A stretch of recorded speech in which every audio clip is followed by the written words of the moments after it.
నమస్తే డాక్టర్ గారు. నమస్తే అమ్మ. ఉపవాసాలు ఉండి వాళ్ళు తినకుండా ఓన్లీ మేము మిల్క్ తాగుతాం, ఫ్రూట్స్ తింటాం అనేసి ఉండడం వల్ల కూడా ఈ డయాబెటీస్ అన్నది వస్తుంది. సో ఈ ప్రాబ్లమ్కి సొల్యూషన్ ఏమంటారు సార్? అంటే ఎలా సాల్వ్ చేసుకుంటే మనం ఇది కట్ డౌన్ చేసుకోవచ్చు? ఈ దీర్ఘకాలిక వ్యాధుల్లో ఎందుకంటే ఇది ఆల్మోస్ట్ లైఫ్ లాంగ్ సఫర్ అయ్యే కొన్ని ఉంటాయి అనమాట. డయాబెటీస్ రివర్సల్ అనే కాన్సెప్ట్ ఉంది, బీపీ రివర్సల్ అనే కాన్సెప్ట్ ఉంది. దాని గురించి ఇంతకుముందు డిస్కస్ చేసాం, తర్వాత కూడా మాట్లాడుకుందాము.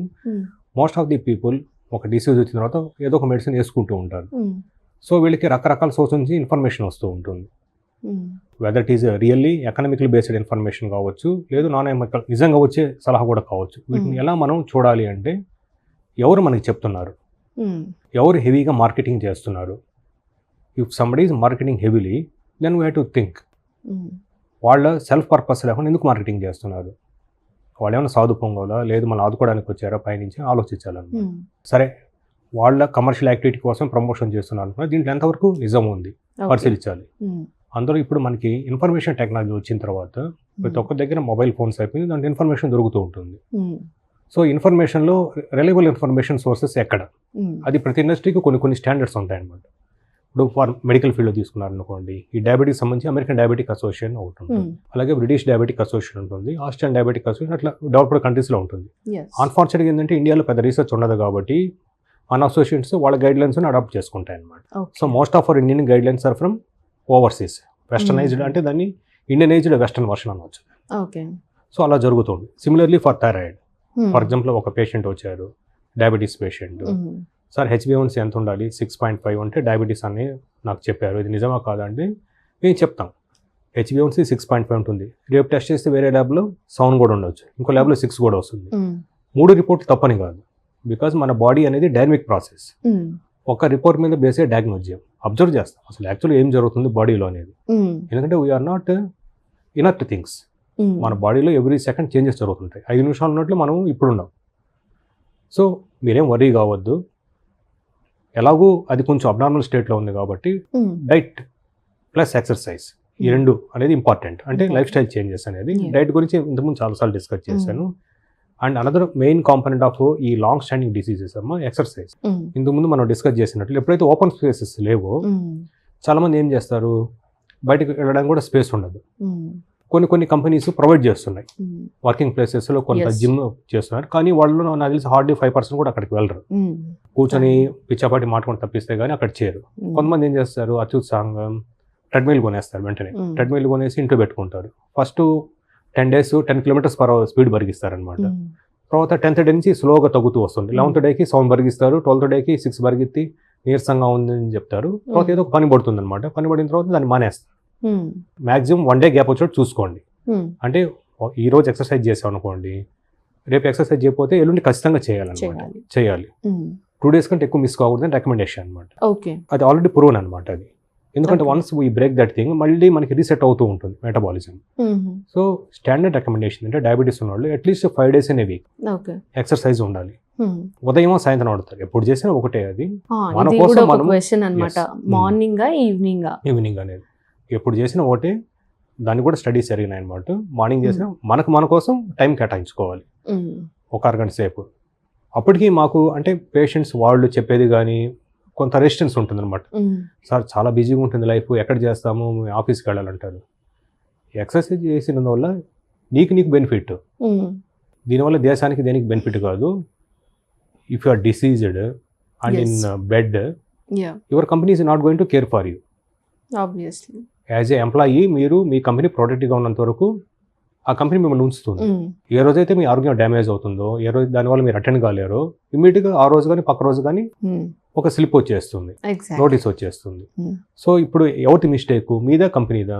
Because company is always looks for financial year endings, profits కోసం చూస్తారు. కానీ మీరేం చేస్తున్నారు ఇక్కడ, at the cost of your health you are working. So you are not living for yourself, you are living for some other purpose.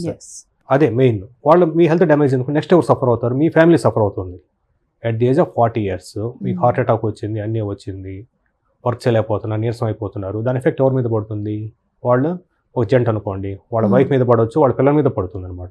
ఎందుకంటే he has to confidently go to hospital to take care of, నీరసంగా ఉంటారనమాట.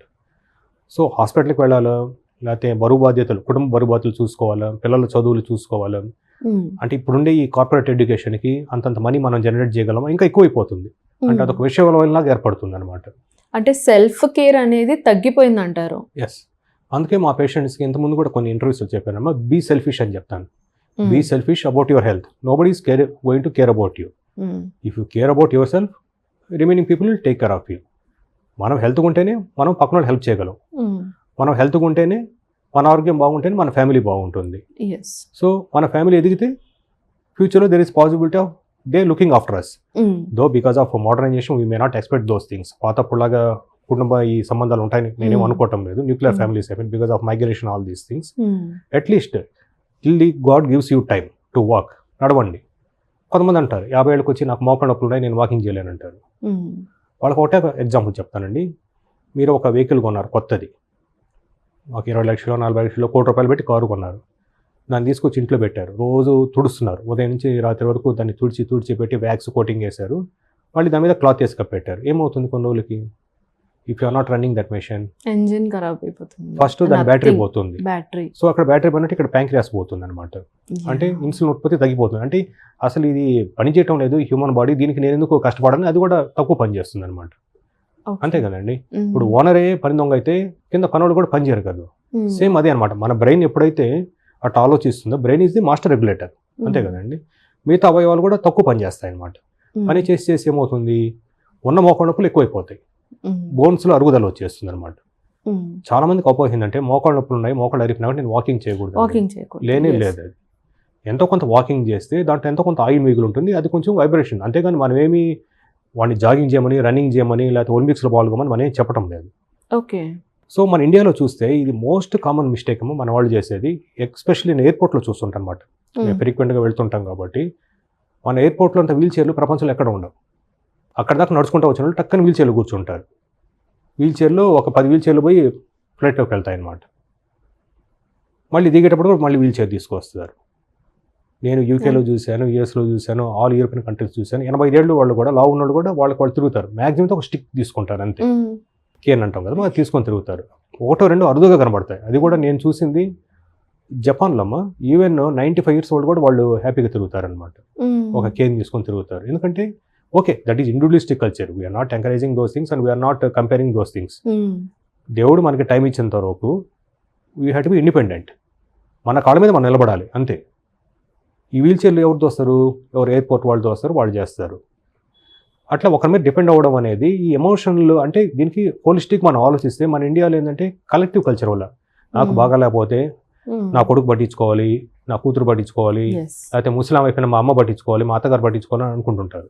లేదు జెంట్స్లో అయితే రకరకాలుగా అనుకుంటుంటారు అనమాట. So దానివల్ల ఏమవుతుంటే friction ఎక్కువ అవుతూ ఉంటుంది. మా దగ్గర వచ్చే పేషెంట్ కూడా అది గమనిస్తుంటారు.